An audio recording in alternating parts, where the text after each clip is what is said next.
Alors les amis, on se retrouve pour la continuation des dernières vidéos. On avait vu l'exploitation de délégation d'autorisation, l'exploitation délégation Kerberos. Maintenant, on va voir l'exploitation de relais automatisés. Vous vous rappelez, on avait piloté sur chaque machine. Donc maintenant, on va regarder certains relais automatisés.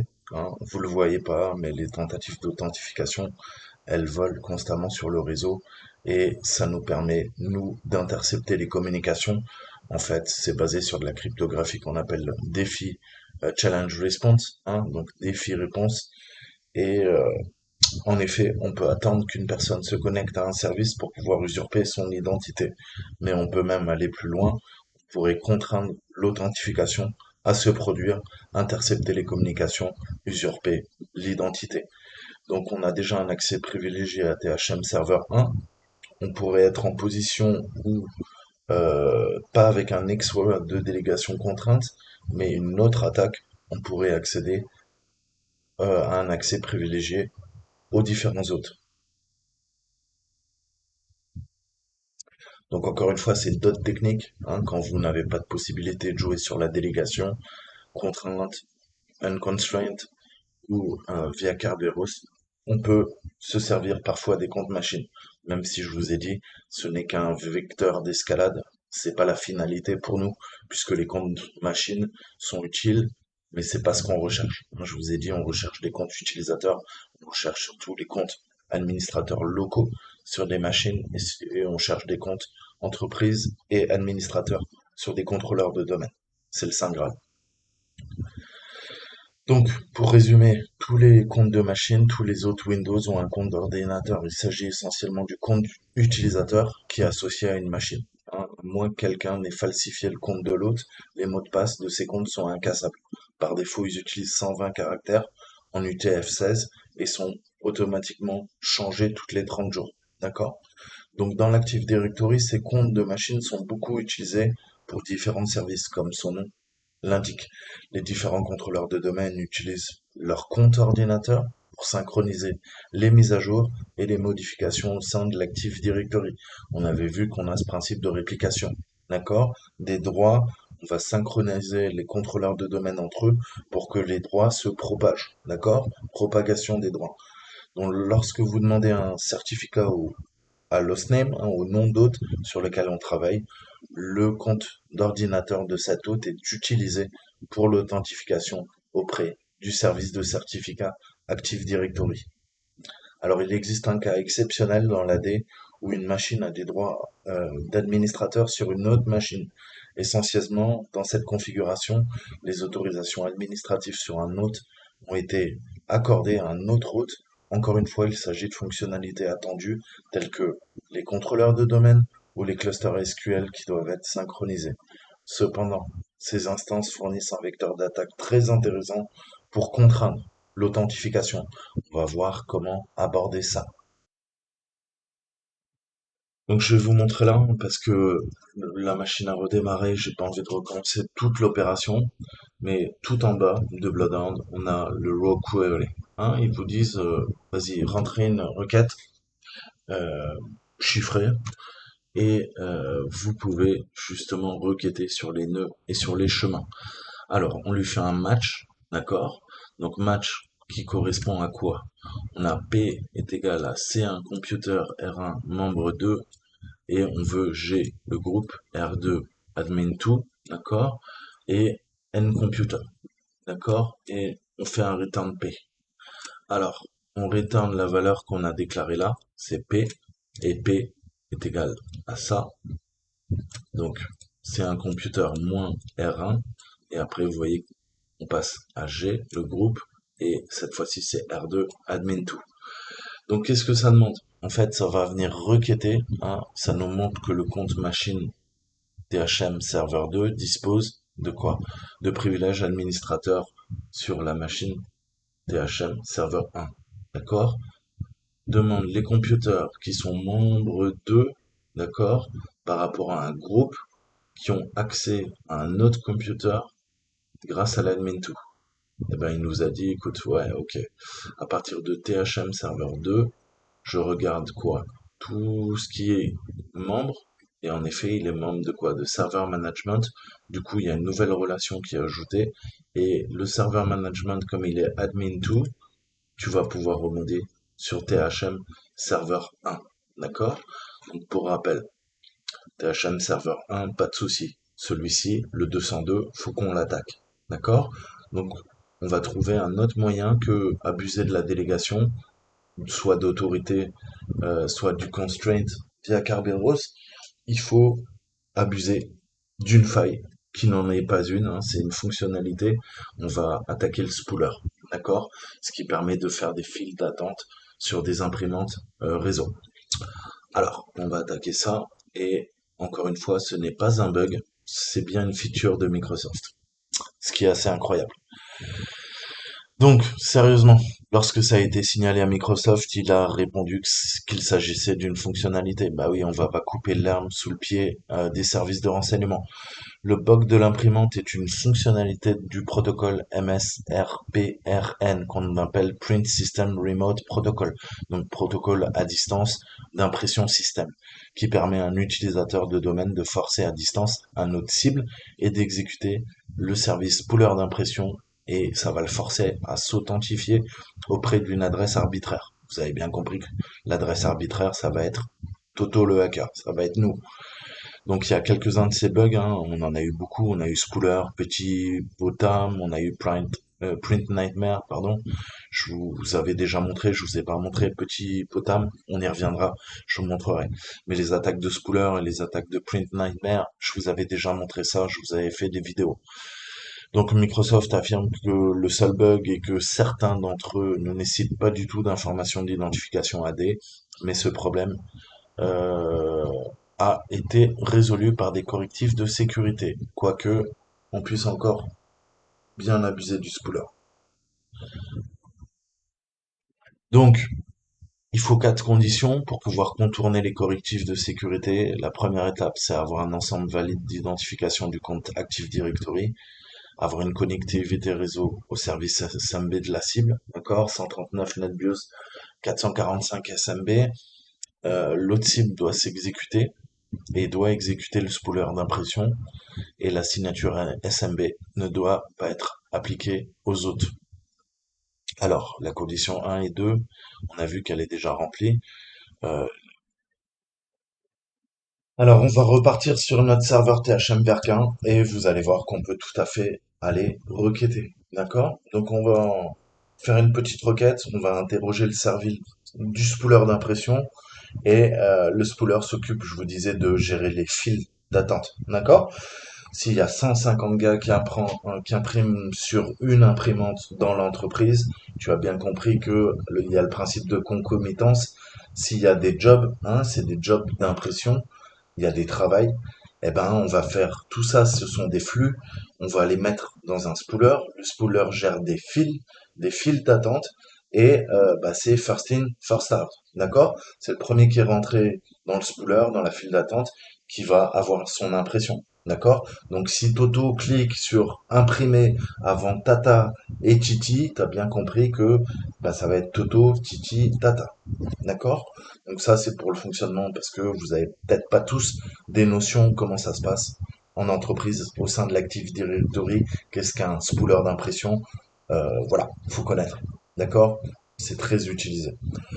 Donc nous, on veut connaître le service spooler d'impression déjà s'il est en cours d'exécution. On a vu qu'il nous fallait quand même quatre, hein, conditions prérequises. Et si ces conditions ne sont pas euh, possibles, on va pas pouvoir lancer ce type d'attaque. Donc la première chose, c'est s'assurer que l'autre cible exécute bien le service spooler d'impression. C'est ce qu'on va faire. Alors, je récupère à nouveau des credentials. Hop, tac.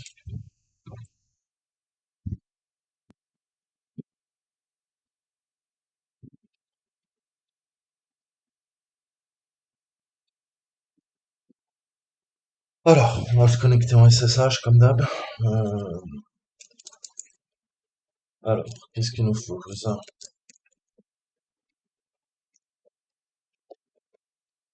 chez l'utilisateur, arrobase, machine, ça,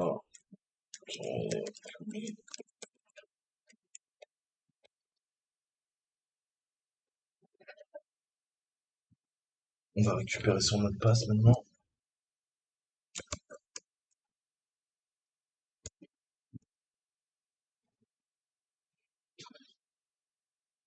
Donc on arrive là-dessus. Parfait. Donc maintenant, exploitation du relais, on va voir ça.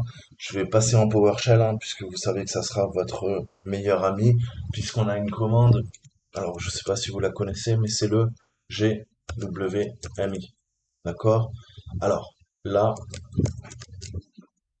voilà. Hein, il te dit GWMI, je sais pas ce que tu me racontes. D'accord? Cette commande, elle est pas reconnue en tant que commande interne ou externe qui peut être exécutée par un programme, hein, ou un fichier batch. C'est normal, faut qu'on passe. D'accord? PS, ça passe pas, PowerShell, on se laisse pas abattre. D'accord. Donc maintenant, si je retente, GWMI, voilà. Et là, vous voyez que c'est un commandlet. GWMI, c'est un alias. Vous savez que sous PowerShell, vous avez beaucoup d'alias. Qu'est-ce qu'un alias? C'est une commande courte qui appelle un applet. D'accord? Là, c'est un applet commande, on appelle un commandlet, et le get-wmi object, en fait, j'ai get wmi. D'accord? En fait, on prend le premier G, vous l'avez compris. Ça coule de sens.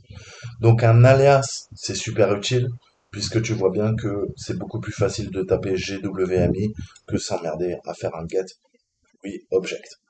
Alors, les alias, c'est très bien, mais quand tu débutes sous PowerShell, conseil de l'ancien, tu prends pas. Encore une fois, j'en ai strictement rien à faire. Apprends les noms longs et après tu utilises les alias. Pourquoi? Parce que tu vas utiliser au début que des alias et tu ne sauras pas quelle est la correspondance. Tu sais les utiliser, mais tu sais pas en fait quel est le commandlet avec le nom long. D'accord? Tu te rappelles que sous PowerShell, c'est très souvent un verbe et un nom. Hein? Verb, noun en anglais. Le verbe, c'est quoi? Bah, c'est to get. To get en anglais récupérer. Et un nom. Le nom, c'est quoi? C'est objet WMI. D'accord? C'est tout le temps comme ça en PowerShell. Donc là, c'est bon, il nous demande une classe. D'accord? Donc là, la classe, on va lui demander. Alors, je vais vous montrer deux façons de faire. On va lui dire Win32 et il y a un truc qui s'appelle printer. Hein, printer en anglais, ça veut dire imprimante.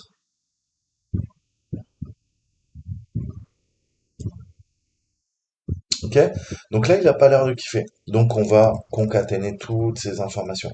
Donc je vais dire VMI, d'accord? Je veux que tu récupères la classe Win32. Il y a beaucoup de classes Win32 et il y en a une qui est printer. D'accord?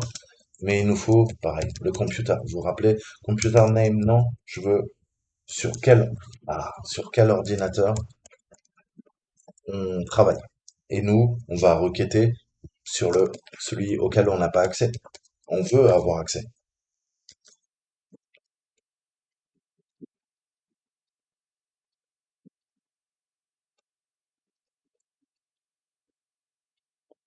Alors, il n'est pas content.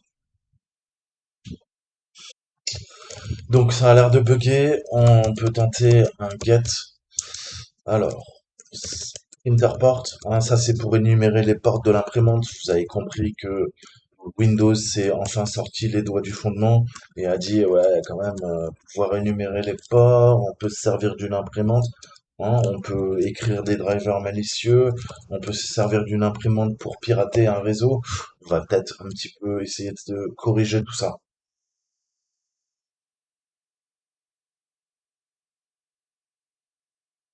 Donc là, je requête sur la machine THM Server 2 qui fait partie du domaine za tryacme.log et voilà, impossible de se connecter, access denied.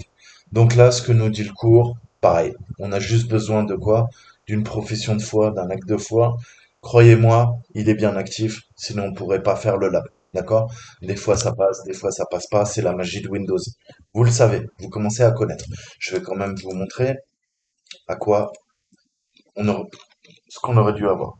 D'accord? On aurait dû récupérer nos commandes et avoir ça. Hein. Ils vous le disent, hein, pop, pop, pop. If both give you an error, you may just need to take a leap of faith.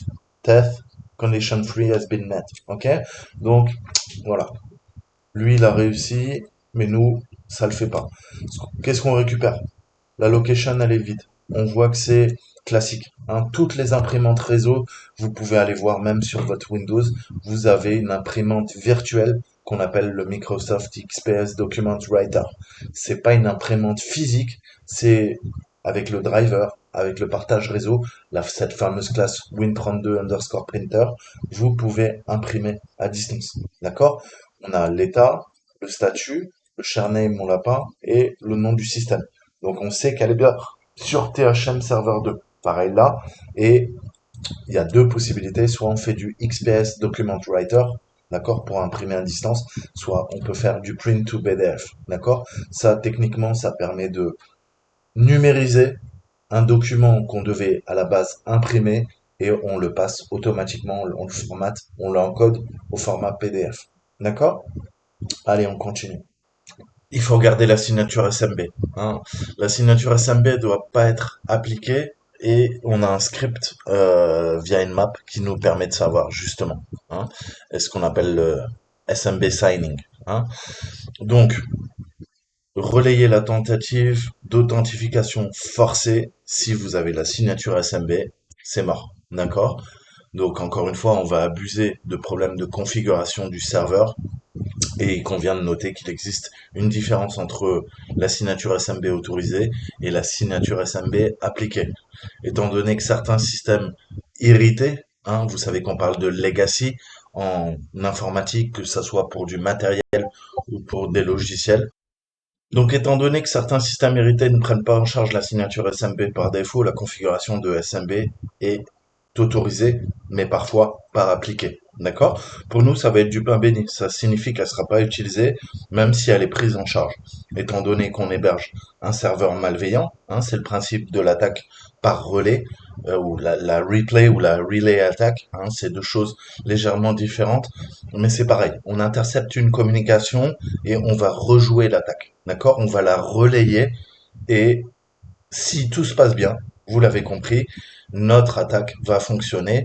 Tout simplement, le message qu'on renvoie va être autorisé. Va être interprété. Du coup, ça va nous donner un accès. D'accord? Mais pour ce faire, il faut d'abord s'assurer que le serveur prenne en charge la signature. Sinon, eh ben, si la signature est appliquée, vous avez bien compris que ça ne va pas marcher. S'il y a un défaut de configuration et qu'elle n'est pas appliquée par défaut, pour nous, c'est une porte ouverte, ça va être notre sésame, d'accord? On va pouvoir tenter de s'authentifier via un faux vrai serveur SMB pirate, d'accord? Alors, on a un script pour ça, on va s'ouvrir un nouveau terminal, on revient sur ma machine et on va lancer Nmap. Alors Nmap, vous avez des centaines de scripts, hein. Alors c'est comme ça qu'on les lance. Ensuite, on lui met un égal, on met le nom du script, qui est généralement à rallonge. Celui-ci s'appelle security euh, mode. Vous savez que on attaque le SMB, c'est le 445, le NetBIOS, c'est le 139, et on va taper sur le serveur auquel on n'a pas accès. Hein. On veut aller requêter sur THM serveur 1. Lock. J'arrive plus à taper. C'est mon clavier.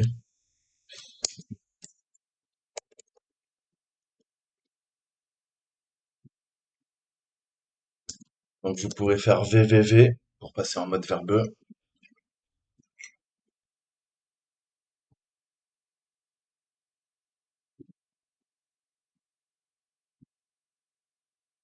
Alors,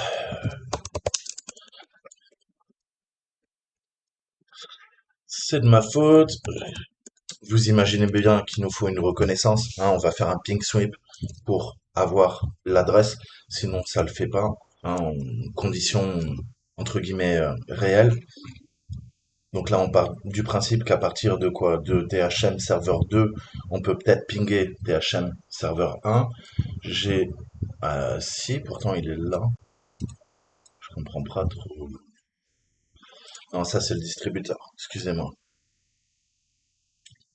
Alors, 10 279 202, ça c'est le THM serveur 2, et voilà.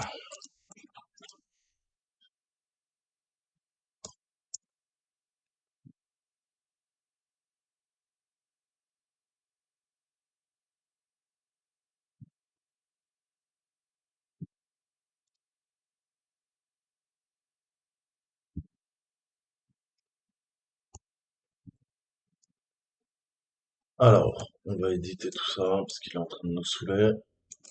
Ok, donc THM serveur 2 on try me log. THM serveur 1, on va lui mettre ça. Alors, ça sera THM serveur 1.tryacme.log. Ok, donc là on est bien. Donc vous imaginez bien que on a fait une phase de reco, hein, on aurait lancé Nmap à partir du réseau, hein. On pivote de machine en machine, on énumère avec Bloodhound, Sharphound, on mappe le réseau, mais il nous faut connaître quoi? Les adresses IP pour pouvoir ensuite savoir les résoudre. D'accord? Ça se fait pas automatiquement. Donc là, il nous faut modifier le fichier host, en l'occurrence, et maintenant, on va poser la question au serveur 1 si c'est appliqué. D'accord? Donc on va passer au serveur 1, serveur 2 et connaître en gros l'interaction entre les deux. Puisque, rappelez-vous, qu'est-ce qu'on a vu? On a vu qu'il y en a un qui est membre 2 et l'autre qui est admin 2. Donc on va voir si on peut faire ce type d'attaque. Alors, sudo nmap, vous avez plein de scripts et généralement c'est des noms à rallonge. SMB2, security mode, le port c'est le 445, je tout collé. Et on va lui mettre le premier serveur, dhm serveur 1.za.tryacme.log.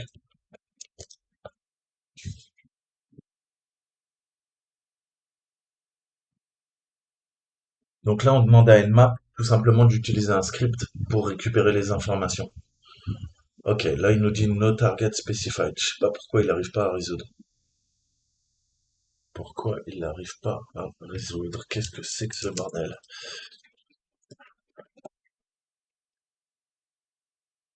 Ouais. Bon,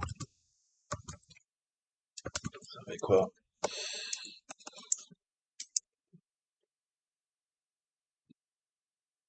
Voilà. Activé mais pas requis. D'accord? Donc on se retrouve dans la situation qu'on a vue. C'est parfait pour nous. Pourquoi? Bah tout simplement que certains systèmes hérités ne prennent pas en charge par défaut. Donc peut-être qu'il y a d'autres serveurs qui sont hérités, la signature peut être activée, mais là, par défaut, on voit qu'elle n'est pas requise. D'accord?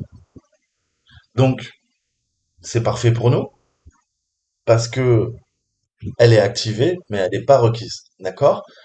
Donc c'est pas qu'elle est activée, elle va nous bloquer, c'est qu'elle est activée, mais elle n'est pas requise. Donc si elle n'est pas requise, moi je peux jouer sur ce paramètre. Ça c'est cool. Maintenant on va passer au serveur 2. Pareil, enable but not required. Donc vous voyez que c'est ni actif sur le THM serveur 1, ni actif sur le serveur 2. À partir de là, vous l'avez compris, on va pouvoir lancer notre attaque. Donc là, on a toutes nos conditions qui sont remplies. On se lance. Alors, on va expliciter un peu c'est quoi cette attaque. C'est ce qu'on appelle l'exploitation des relais d'authentification. D'accord? Alors, encore une fois, on abuse du service de l'imprimante, du spooler d'impression, et ça peut provoquer son blocage. Hein. C'est pas garanti, c'est une attaque qui est très instable. C'est-à-dire que vous pouvez planter l'ordinateur, vous pouvez planter le spooler d'impression, l'imprimante. Bref, c'est bancal comme attaque. Hein, encore une fois, il y a des attaques qui sont sûres en informatique, et il y a des attaques qui sont pas sûres.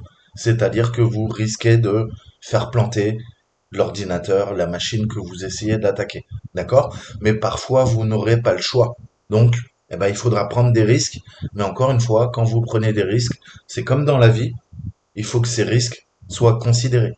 D'accord? C'est-à-dire, est-ce que ça vaut vraiment le coup de prendre ces risques?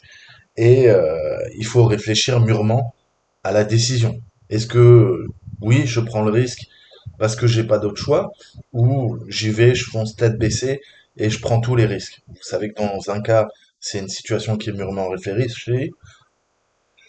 Donc voilà, c'est comme dans la vie, hein. Il faut savoir prendre des risques, mais il faut pas prendre des risques inconsidérés.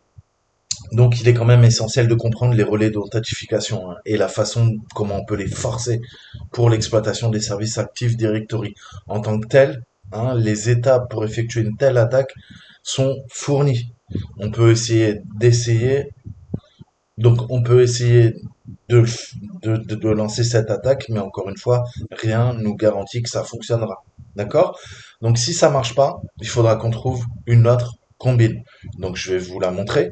Hein, et encore une fois, vous savez que c'est du try and error. Hein, vous allez essayer, ça va marcher, ça va pas marcher. Par contre, je vous ai dit que généralement, comme les exploits de kernel, par exemple, on garde ça en dernier recours, euh, parce que c'est instable. D'accord? Donc on va utiliser spool sample, hein, qui est un exploit en fait de relais d'authentification. C'est un exploit en C Sharp et il a été compilé et il se trouve sur notre machine. Je vais vous montrer quand même pour aller le récupérer, ça pourra servir pour plus tard. Alors, je vais aller dans Arsenal, on va cloner le repo, git clone, et à telle adresse. Hein, hristan spool simple, vous pouvez récupérer l'exploit. D'accord.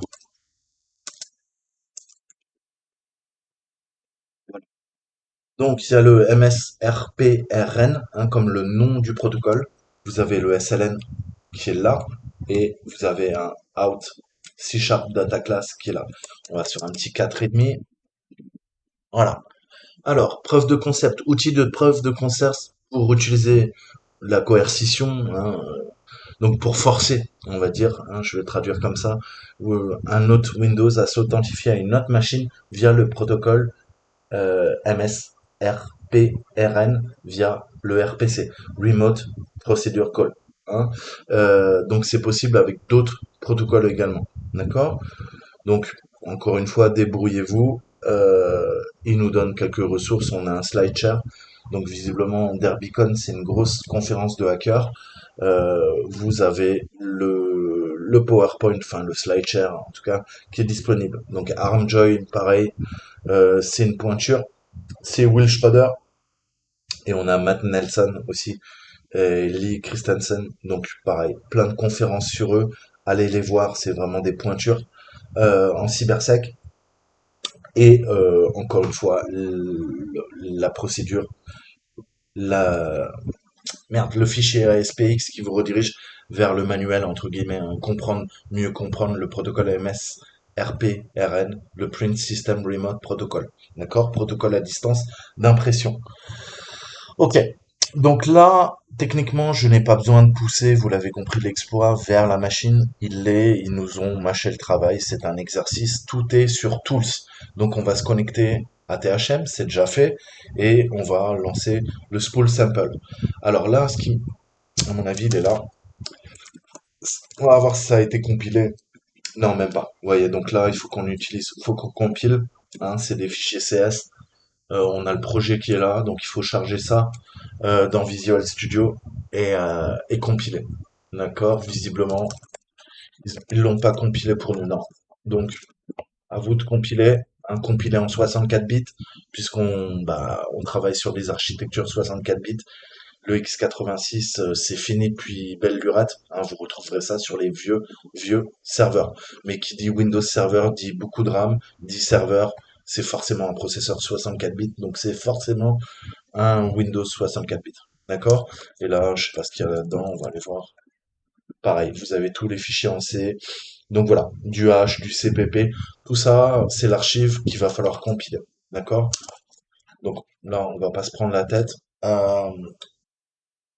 On va lancer l'attaque.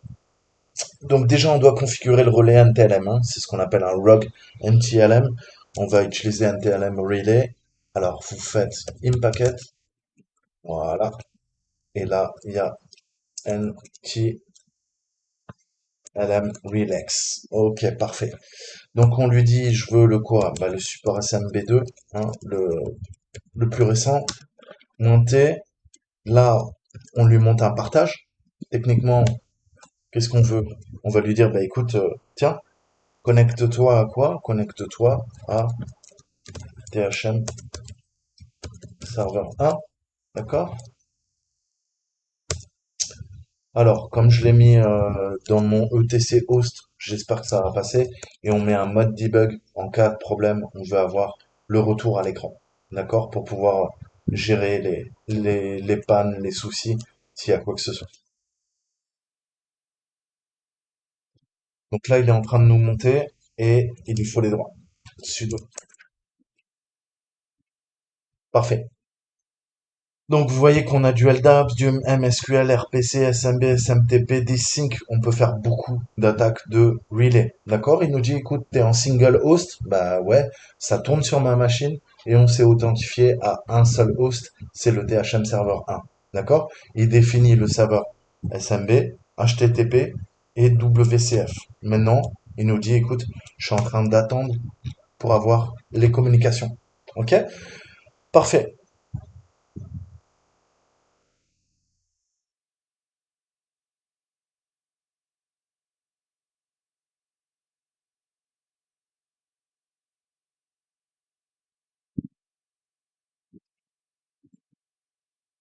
Alors, on va tester comme ça. Là, vous voyez, pour bien comprendre ce que je vous disais en préambule, je suis quasiment sûr que ça ne va pas marcher. Qu'est-ce que je viens de faire? J'ai rentré, j'ai rentré un nom de domaine. Donc là, c'est quoi? C'est l'authentification. Rappelez-vous ce que je vous ai dit, ça fait une subtile différence. Hein, c'était dans la première, enfin, la première des vidéos de cette série, je vous ai dit, il y a deux types d'authentification, NTLM, adresse IP, ou Kerberos, dans ce cas-là, on lui met un hostname. Là, je lui ai mis THM serveur 1, ça veut dire qu'on lui demande l'authentification Kerberos. Ça risque de ne pas marcher parce que Kerberos est beaucoup plus sûr que NTLM. On va quand même tester. Je reviens sur la machine, que vous compreniez bien. Maintenant, on force, hein, je vous ai dit, on va demander à Spool Sample de se connecter.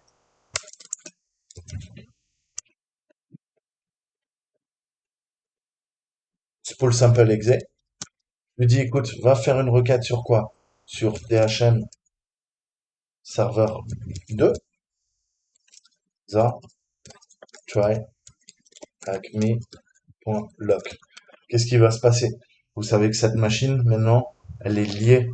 La THM1 sur laquelle elle est liée grâce au relais NTLM à la mienne.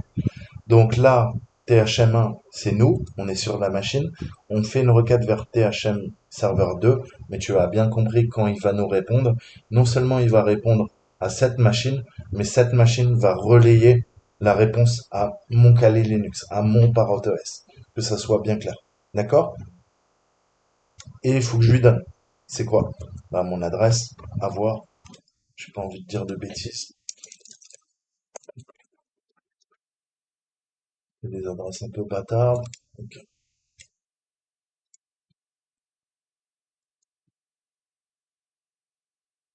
Donc on va attendre la com.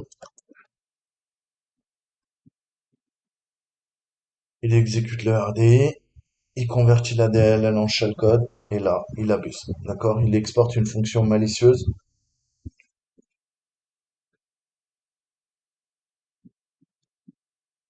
Qu'est-ce qu'on voit?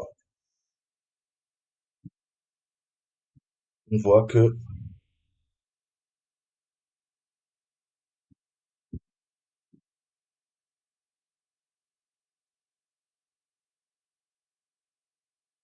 on n'a rien du tout. Donc, RPC serveur indisponible. D'accord. Donc, on recommence. Je vais lui dire quoi? Déjà, sudo, alors, sudo. ufw reset et sudo ufw enable. Je vais effacer toutes les règles sur mon pare-feu. On va repartir propre. Sudo ufw hello 445 en entrée.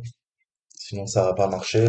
Et je vous ai dit, maintenant, on va travailler sur l'adresse IP du serveur. Ça sera plus simple. Alors, c'est là.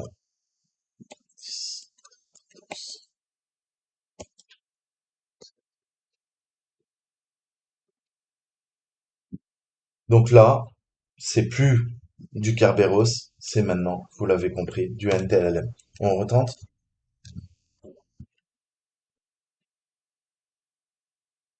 Et voilà. Et là, vous voyez que ça passe. Donc les protocoles sont importants. Prenez toujours le protocole le plus pété, le plus flingué. Qu'est-ce qu'on voit? On est en train d'intercepter la communication et il nous dit, ah, il y a un invité anonyme qui veut se connecter. Et là, qu'est-ce que vous voyez? Vous voyez qu'on est en train de dénumérer les hash.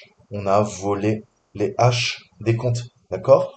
On a new style, server admin, default account, le WDGA utility, Vagrant, et on a Trevor. Cool. On va peut-être pouvoir quoi? Récupérer les hash. Donc là, vous voyez comment on intercepte les communications? Notre attaque de relay a fonctionné. On a reçu une tentative d'authentification et on a relayé depuis le serveur THM serveur 1. Donc là, on récupère toutes nos petites informations. C'est parfait.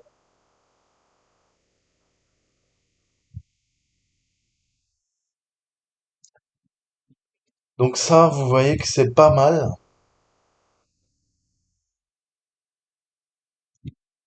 mais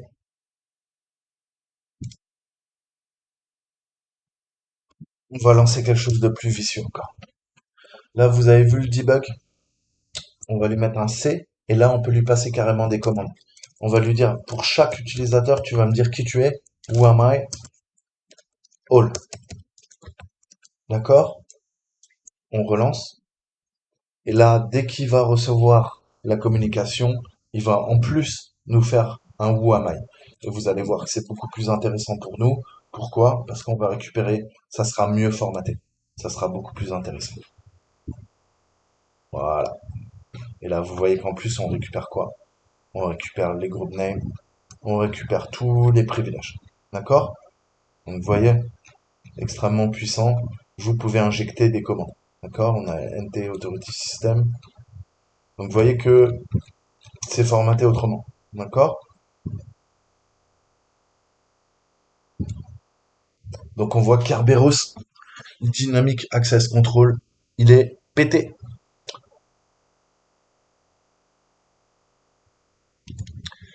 Donc, retenez bien ça, hein, à quelle fréquence les mots de passe des comptes d'ordinateurs utilisateurs Windows pivotent. Enfin, il y a la rotation de séquence de mots de passe, hein, la politique, c'est 30 jours pour les comptes machines, d'accord, sous Windows. Ça, c'est vraiment important.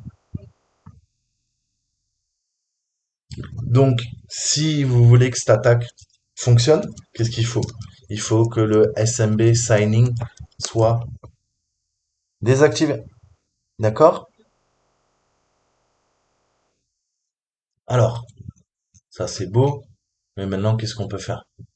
Ben, on peut faire une attaque limite passage, hein.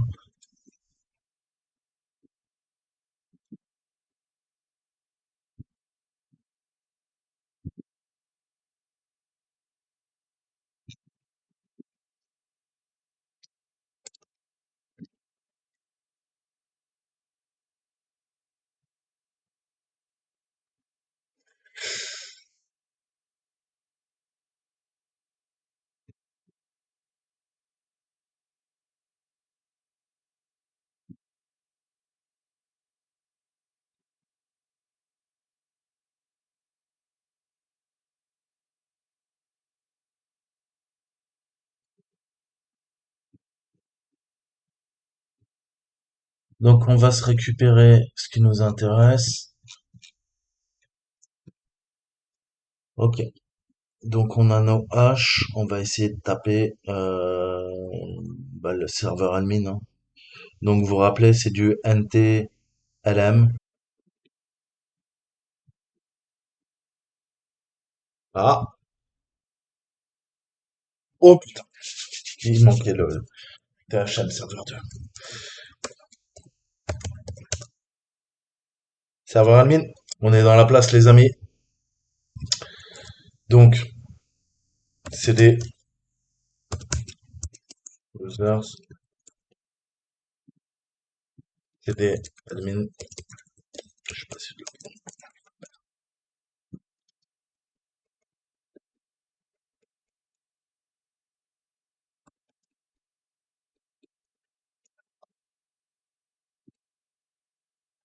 Donc, qu'est-ce qu'on a? On a administrateur, on va tester les deux. Administrateur, dire, CD desktop.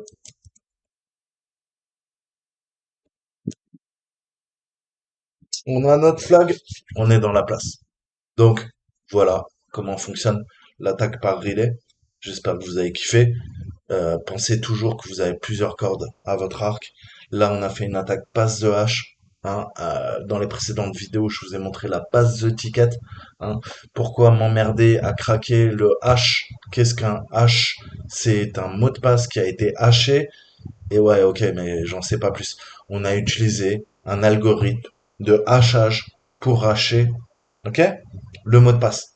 En théorie, c'est irréversible mathématiquement parlant. D'accord? Par contre, on a moyen d'affaiblir hein, la logique. C'est-à-dire que si je récupère dans un dictionnaire, quoi? Toutes les valeurs de mon dictionnaire, Toto, Tata, Titi, et que moi-même je les hache et que je les compare aux haches qui sont que je veux craquer, eh ben je peux contourner cette limite algorithmique, mathématique. D'accord? Un chiffrement, déchiffrement, c'est réversible. Le H n'est pas réversible, mais il y a quand même une solution pour contourner cette logique. D'accord? C'est ce qu'on appelle les rainbow tables aussi. Hein, aller creuser, voir. Donc voilà. Là maintenant, on y accède. Pourquoi m'emmerder à craquer le mot de passe en clair si je peux faire une attaque passe de H et passer le H, le mot de passe haché pour me contourner et vous voyez que ça fonctionne. Voilà. Alors, pour vous montrer, hein, maintenant, on va passer. On était sur la 2 avec ce compte. Je vais vous montrer qu'on peut attaquer la 1. Alors, on a juste à changer l'adresse, mais je vais mettre HM serveur 1 au lieu de 2, parce que ça marche. Eh ouais, vous voyez que ça marche parfaitement.